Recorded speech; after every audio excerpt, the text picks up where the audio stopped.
We just saw a great TV show on Netflix, Bad Surgeon. There are 3 episodes, and we were amazed how interesting it is. It's a little bit heartbreaking. I mean, because usually when you watch a TV show about, a documentary or, sort of murder mystery where they go back in time and like try to figure out a crime, and you see kind of uh, like crime scene photos or something, like this was like, terrible. They actually show a lot of different involvement with this doctor who's a doctor, a surgeon. He's supposed to be saving people's lives, but then you just go into this darker side where, this man at the core of it is supposed to be, revered as like the best surgeon on planet Earth for doing these surgeries, and he basically just, botches surgeries, implants a fake tracheotomy, plastic one, and come to find out, a lot of these administrative staff, whoever employed this guy, nobody really did any deep research on him, maybe because he was already such a well-known surgeon, like testing on animals.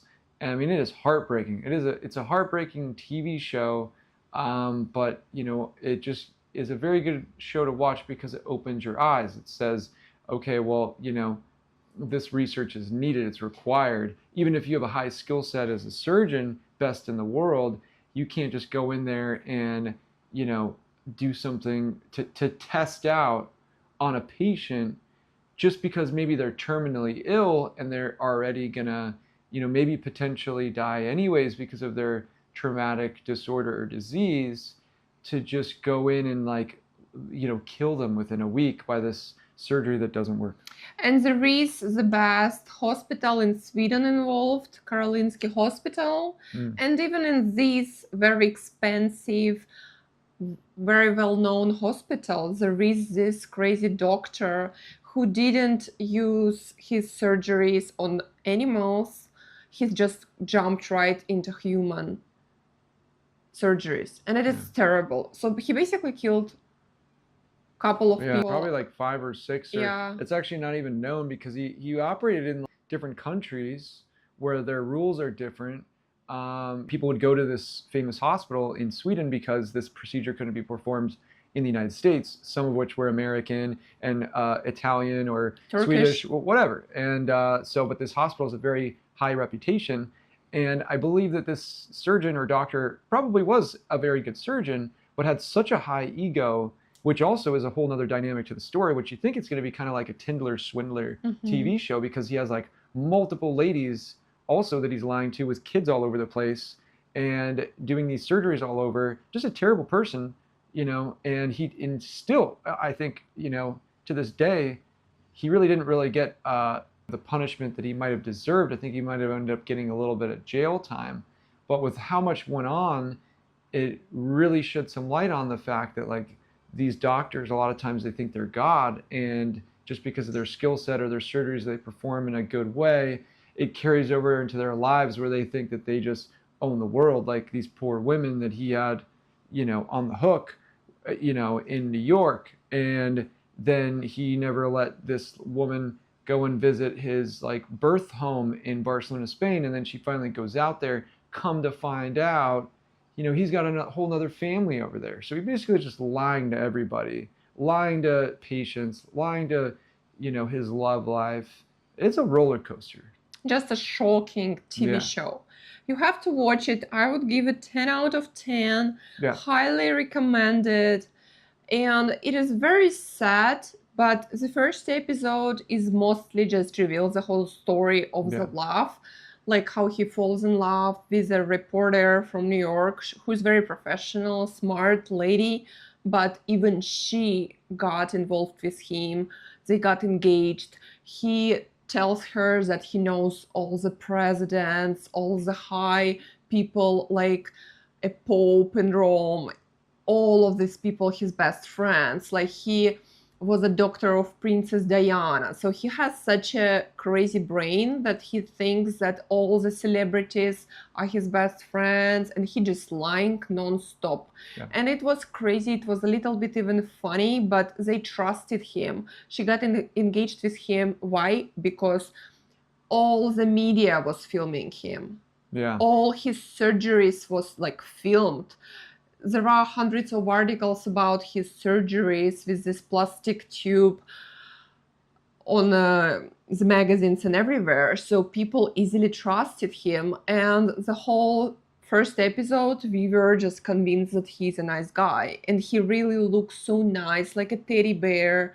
And even if the patients die, the parents of the patient love him, they talk to him.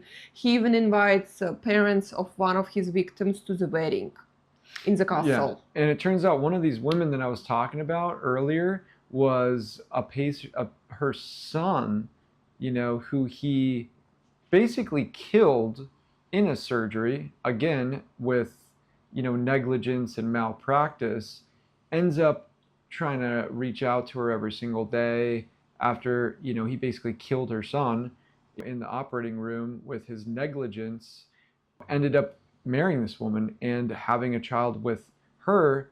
And the whole time she sees this article from this other woman that he scams in New York of pictures of them like traveling the world and kissing each other in photographs, and she had no idea. And it's like just ruthless in a way. It's very, very ruthless how this guy operated. And even the wedding ring wasn't even real. Yes. He said it was $100,000 He wedding. convinced her that the wedding is very expensive and it really looked amazing. Yeah. And when she came over to the store to sell it, they told her, if you're very lucky, you're gonna get $1,000 Yeah. for this ring. And the guy you're dating who gave you that ring is not a nice person. This is Yeah. basically fake ring, which looks sort of expensive and nice.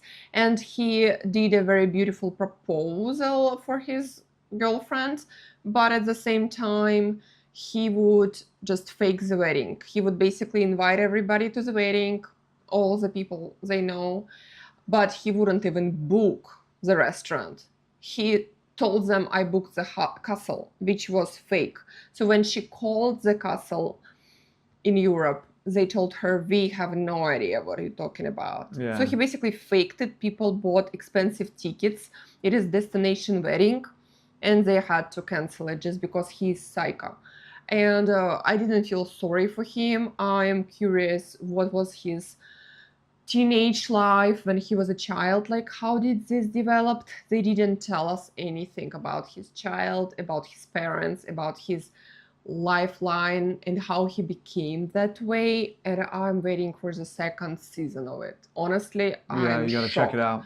I'm so Fantastic. curious. I'm honestly gonna right now go and read all the history. What is his background? Where is he from? Where was he born? Because this is the craziest documentary. And we didn't want to watch it. We were like, oh, probably it is about people who creates like a fake boobs, sort of cosmetologists, and messed up something. No, it is completely different story. You have to run and watch it at home. Yeah. that's great. Netflix, amazing show. Bye. What would you give it? I'm gonna give it probably like you know, for documentaries, 9 out of 10. Me too. 10. The reason I why will it's give not 10. 10 out of 10 is because the woman that he scammed in New York is a little bit annoying.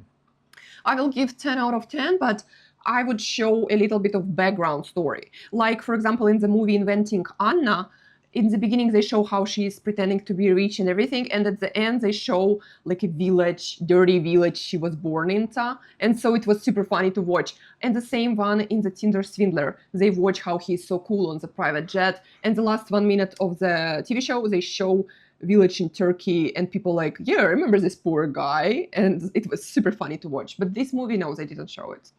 That's the only one thing I would mention. Maybe season 2 we'll see it. Yeah, we will see it. Like and subscribe.